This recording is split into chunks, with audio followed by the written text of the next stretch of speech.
Hola seguidores de Pink Lemonade, espero que todos se encuentren bien. Muchas gracias por acompañarnos el día de hoy. Como saben, nos acompaña su servidora Mariana y Paola. La programación del día de hoy es el arte colonial del siglo XVI, el arte barroco, el siglo XIX, el arte neoclásico y el periodismo. Espero que les guste mucho esta programación, ya que la hacemos con todo el corazón para ustedes.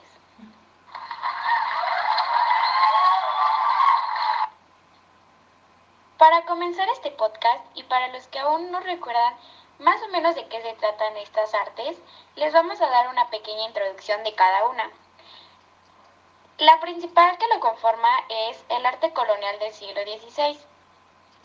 Esta obra engloba la información sobre el arte del siglo XVI con aquellas expresiones artísticas originadas hace más de 420 años y que continúan vigentes, puesto que han sido creadas por maestros y han formado creadores. ¿No creen que es algo muy espectacular, ya que fueron creadas hace muchos años, pero siguen vigentes en nuestro presente? ¿O tú qué opinas, Paola? Cuéntanos un poquito más sobre qué es lo que engloba el arte del siglo XVI. Pienso que antes de investigar profundamente sobre el tema del arte colonial es importante ubicar los antecedentes geográficos, históricos y culturales. Quiero empezar mencionando que esta época comprende desde el descubrimiento del continente americano en 1542. Tenían el propósito de mostrar su forma de pensar y su cultura, y también buscaban representar algunas vivencias y forma de la vida de los indígenas. ¡Wow! Está increíble. Es un dato muy interesante. Anoten, chicos. Entre los aspectos que mencionó Paola, España se convierte en un país culturalmente sólido y fuerte. Logra su unidad e independencia del resto de los países. La Edad Media concluye, los españoles expulsan a los moros de sus territorios, logrando independencia cultural. El arte que antes había sido exclusivo de las iglesias, ahora se expande a todos los sectores. Así es, Mariana. Además de que uno de los más importantes aspectos fue la imprenta, ya que se convierte en el medio de difusión cultural más importante de la época. Está increíble, ¿no? Sí, es súper interesante esta arte porque de aquí nos vamos a ir a la conquista, en donde la conquista de México, si algunos recordarán, hace mención al sometimiento del Imperio Azteca por parte de los españoles al mando del conquistador español Hernán Cortés en nombre de la corona española que la representaban en ese entonces. Cuéntanos, Paola, algunos aspectos sobre Hernán Cortés. ¿Quién fue? ¿Qué hizo? ¿Qué tiene que ver con la conquista de México y el sometimiento del Imperio Azteca? Claro que sí, Mariana. Algo malo que hizo Hernán Cortés fue desobedecer al gobernador para acelerar su salida a Cuba. ¿Puedes creerlo? Y también hizo una expedición a lo que sería a la Nueva España. Sale con 11 barcos y más de 600 hombres.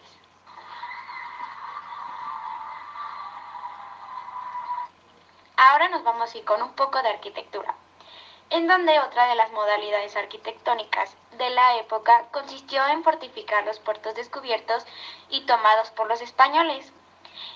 Uno de estos puertos fortificados, considerado uno de los más importantes, fue San Juan de Ulúa, en el estado de Veracruz.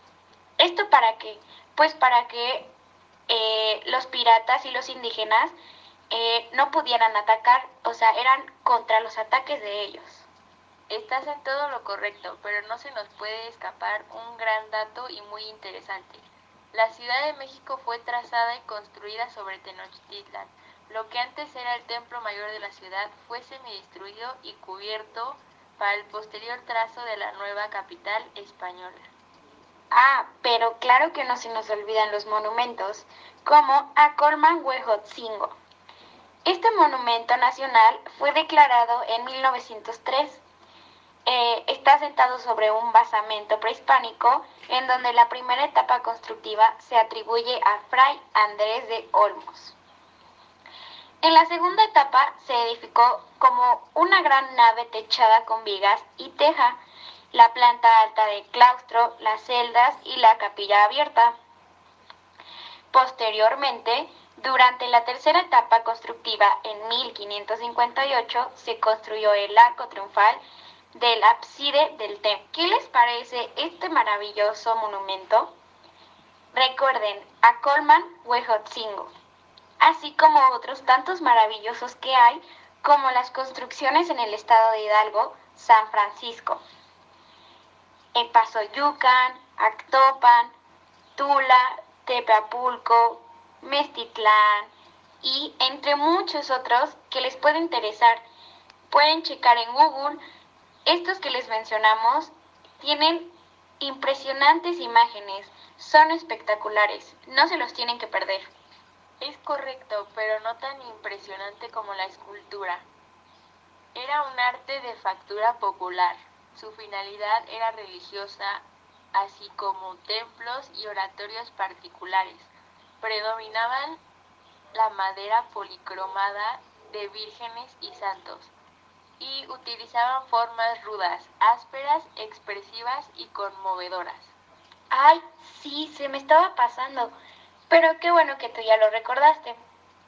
Y ya para finalizar, les hablaré un poco sobre el arte tequití, que hace referencia a las cruces atriales, portadas religiosas, entre otras cosas.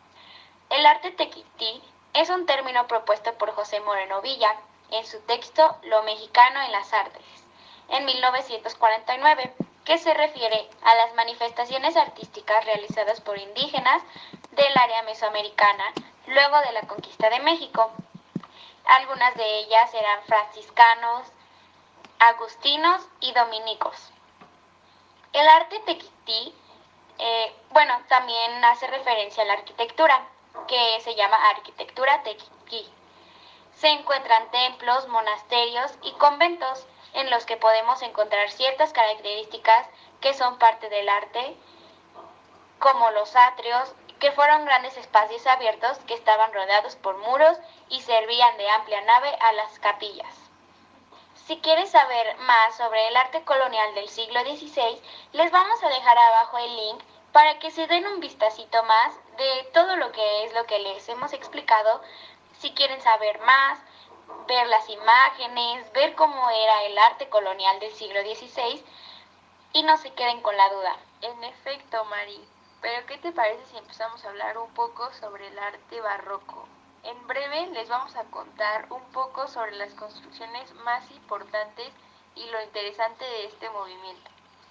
Claro, como ya lo ha dicho mi compañera, les voy a mencionar las construcciones más importantes del arte barroco, las cuales son la Catedral de Guadalajara, que es similar a la Catedral de Granada de Diego Silao, las catedrales de Mérida, construida entre 1563 y 1598 por Juan Miguel de Agüero, Catedral de Nuestra Señora de la Asunción en Oaxaca, la Catedral de Pátzcuaro, que está ubicada en San Cristóbal de las Casas, por supuesto, y 10 parroquias fundadas en el siglo XVII en la Ciudad de México, como el Sagrario, la Santa Catarina, Santa Veracruz, Santiago Tlatelolco, entre muchas otras catedrales magníficas que se construyeron en el arte barroco.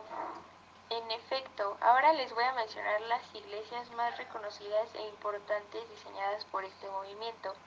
Tenemos la iglesia de San Fernando, la iglesia de Santa Veracruz, iglesia de Santa Prisca Taxco, Catedral de Zacatecas, entre otras, que como mi compañera ya mencionó, les dejamos el link en la parte de abajo para que puedan disfrutar de las imágenes.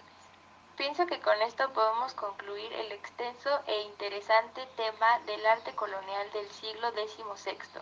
¿Qué te parece, Mariana, si continuamos con el tema del siglo XIX? Ahora vamos a hablar sobre el siglo XIX, que hace referencia al movimiento de independencia que se da el 6 de septiembre de 1810. Así es, Mari, y como ya muchos recordarán, el 16 de septiembre de 1810 el cura Miguel Hidalgo y Castilla inició una rebelión para terminar con el dominio español que había generado el gobernador del país, por medio de un virrey que duró casi 300 años. Cierto, tienes razón, duró tantos años, pero en el momento de la disolución del primer ejército insurgente, ya había surgido otro comandado por José María Morelos y Pavón, alumno de Miguel Hidalgo en el Colegio de San Nicolás. Ahora les voy a hablar un poco sobre la Academia de San Carlos. Esta academia surgió a finales del siglo XVII como parte de las políticas que fomenta las artes y las ciencias a partir de la monarquía española con el contexto del pensamiento ilustrado de la época. Y actualmente se utiliza como escuela para dar clases de escultura, pintura, entre otras. Para los que aún no saben de qué hablo, la Academia de San Carlos es la sede de la primera Escuela de Arte de América. Es un edificio que se suele visitar actualmente en el centro de la Ciudad de México.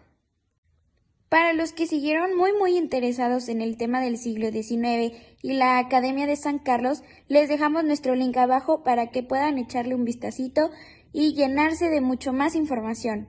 Bueno chicos, eso es todo por este tema. Vamos con el siguiente.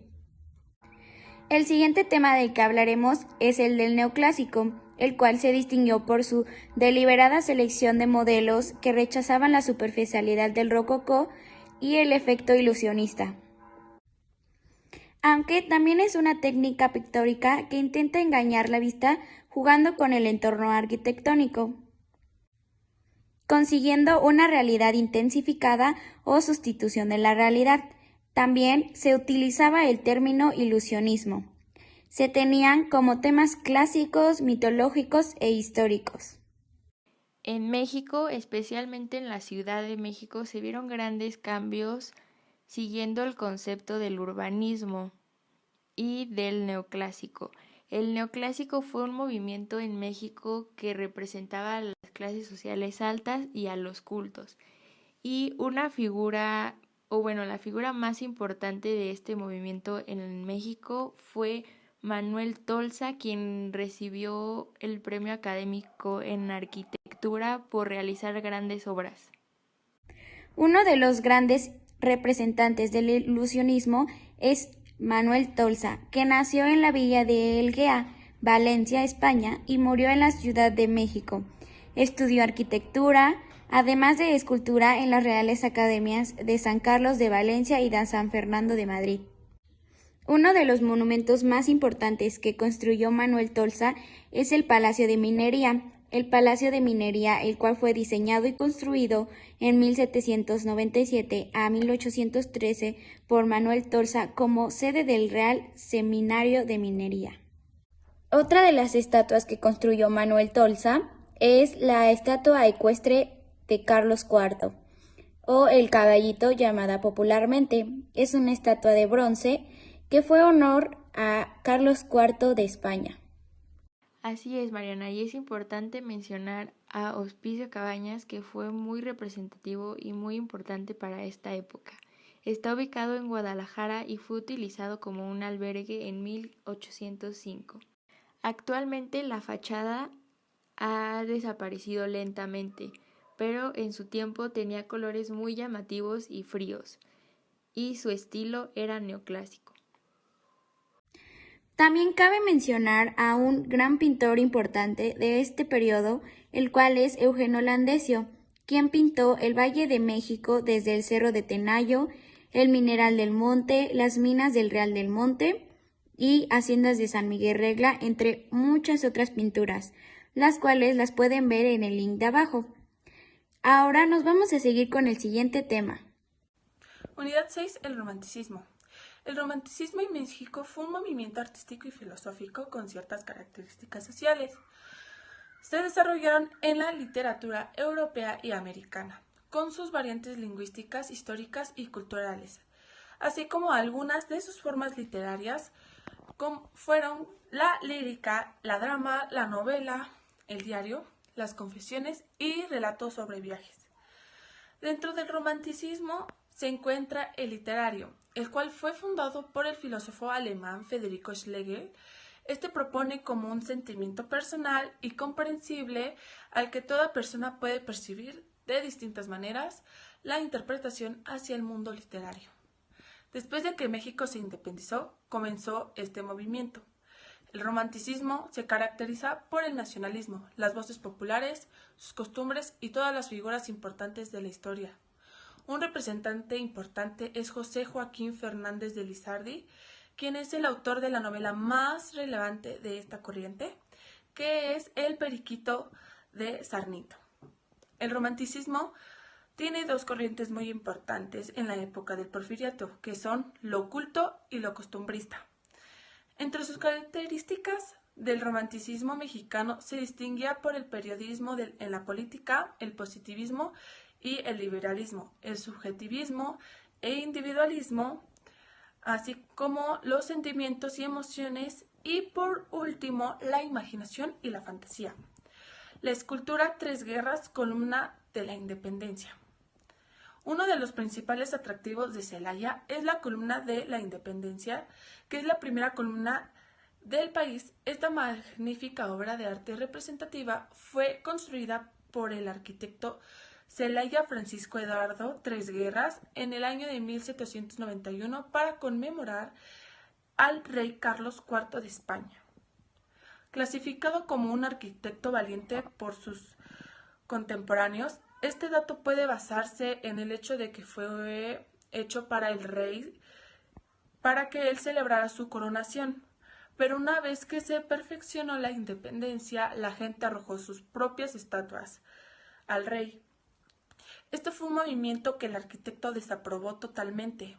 Luego fue contratado para poner un águila en la parte superior de la columna y luego de hacer esto dio media vuelta y regresó a la Casa Cabildo, que hoy es el cargo de presidente municipal. Irónicamente dijo: el símbolo del águila del país no debería ver la suciedad hecha de esa posilga. Pintura: José Velasco. En el año de 1889, Velasco fue invitado como delegado oficial del gobierno mexicano a la Exposición Internacional de París, en donde se le honró con la condecoración de Caballero de la Legión de Honor. En la historia del arte de México del siglo XIX, José Velasco ocupa el lugar sobresaliente. Ningún otro artista contemporáneo produjo una obra semejante en cuanto a importancia, originalidad y número. Cierto, él se concretó a la pintura de paisaje, pero lo hizo con una entrega admirable, la cual le permitió realizar cuadros que no se encuentran equivalencia en el arte académico de su tiempo. Un ejemplo sería José María Velasco, el paisajista, de 1840 a 1912, Valle de México, desde el Cerro de Santa Isabel en 1877. Música. Juventino Policarpo Rosas Cárdenas nació en Santa Cruz, Guanajuato. Fue un compositor y músico mundialmente conocido por su obra del vals sobre las olas. Desde pequeño demostró su amor por la música, aprendió a tocar el violín gracias a las clases impartidas por su padre. Durante su infancia fue campanero, violinista y cantor en la iglesia de San Sebastián. Literatura: José María Herédita. Santiago de Cuba, 31 de diciembre de 1803. Ciudad de México, del 7 de mayo de 1839. Fue un poeta, periodista, dramaturgo y abogado cubano. Es considerado el primer poeta romántico de América. Guillermo Prieto. México, 1818, Tacubaya, 1897. Escritor y político mexicano, huérfano de padre, su infancia estuvo también marcada por la demencia de su madre.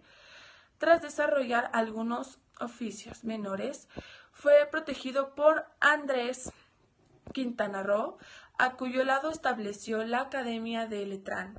Con él decidió mexicanizar la literatura, cultivó la crítica teatral y fundó un periódico satírico junto con Ignacio Ramírez, el nigromante. Manuel Acuña nació el 27 de agosto de 1849 en Coahuila y falleció en la Ciudad de México el 6 de diciembre de 1873. Fue un importante poeta mexicano perteneciente al movimiento romántico Ignacio Manuel Altamirano, de 1834 a 1893, escritor mexicano al que se considera padre de la literatura nacional y maestro de la segunda generación romántica. Buenas tardes, mi nombre es Josabeth Cervantes. El día de hoy les hablaré sobre un tema que yo considero bastante interesante, ya que les comentaré un poquito más sobre el realismo y el costumbrismo. Para comenzar, les voy a comentar sobre los inicios de este movimiento tan interesante.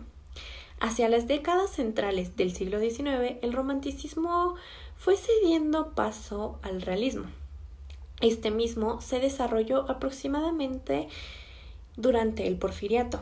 Un dato interesante de esto es que el realismo rechazó el positivismo del porfiriano y de aquí se propuso lo que es la mexicanidad y la búsqueda de la justicia social.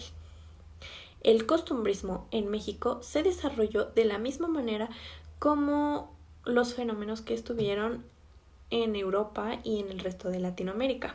Sin embargo, tomen nota, algunos rasgos particulares como el sentido del humor y la representación de algunos personajes hacen que el costumbrismo mexicano sea más singular en su especie. El costumbrismo principalmente tiene una particularidad especial, que es retratar rasgos típicos de una sociedad determinada. Esto se debe a que tiene una vocación conservadora muy clara. Lo que busca es el rescate y el mantenimiento de una tradición, como por ejemplo les puedo dar la pintura de José Guadalupe Posada, llamada La Catrina. Aseguro que muchos de ustedes la conocen, ya que las ideas de Posada eran de clara índole progresista y en general lo que buscaba era elaborar una crónica de la vida mexicana de la época. Hasta ahora hemos concluido con este tema. Pero tranquilos, que aún no nos vamos. El último tema sobre el cual les voy a hablar es el modernismo. Este es uno de mis favoritos y ahora les mostraré por qué. Bueno, les hablaré. Para empezar, el modernismo es un arte de la renovación moderna. Este movimiento artístico incluye mucha variedad en estilos de la época moderna Hispanoamérica. Lo que quiero decir con esto es que nuevos estilos de la época moderna que busca ponerse al día, experimentar con todas las posibilidades y abrir otras oportunidades al nuevo mundo. Por ejemplo, incorporar lo reciente y a lo vez, al mismo tiempo, lo antiguo de las culturas, el arte, la filosofía y la ideología. Dentro de sus generalidades más importantes, tiene las siguientes características románticas, como el deseo de una forma personal, las formas que usan para afirmar su individualidad, que pueden ser claras y sencillas o muy complicadas. El propósito de crear sus propias expresiones con este objeto recurren al uso de invención de neoglosismos, innovaciones en el ritmo, uso del verso libre y prosa de poética, etc. Su intención de agruparse en torno a un manifiesto o programa que los hubiera obligado a definirse. Esto permitió al modernismo englobar diversas tendencias y pues también se considera lo que es la conciencia de no pertenecer a la sociedad y de no estar comprometido con la clase diferente. Uno de los poetas más reconocidos de este movimiento es Manuel José Odón. Este es un poeta dramaturgo, fue mexicano, formó parte de dos movimientos literarios muy importantes, como el romanticismo y modernismo. Estudió en el Instituto Literario de San Luis Potosí y se recibió de abogado. Autor prolífico de poesías, obras y teatrales, en las que traslada sus emociones al paisaje, en las que describe desiertos, barrancas y bosques como algo insuperable. Uno de sus músicos reconocidos fue Julián Carrillo. Este nació en un pequeño y remoto poblado también de San Luis Potosí. Julián estudió composición, dirección y violín en el Real Conservatorio de Leipzig y durante 3 años tocó la famosa orquesta Gewandhaus. Estudió después el violín en el Conservatorio Real de Gante en Bélgica y ganó en 1904 el primer premio al concurso internacional del violín de Gante. Este movimiento me gusta en general porque trata de hacer o renovar ideas muy buenas sin perder todas nuestras antiguas tradiciones, sin perderlas del todo. Por el momento esto es todo de nuestra parte y los esperamos la próxima semana, como siempre, con nuevo contenido. Hasta la próxima.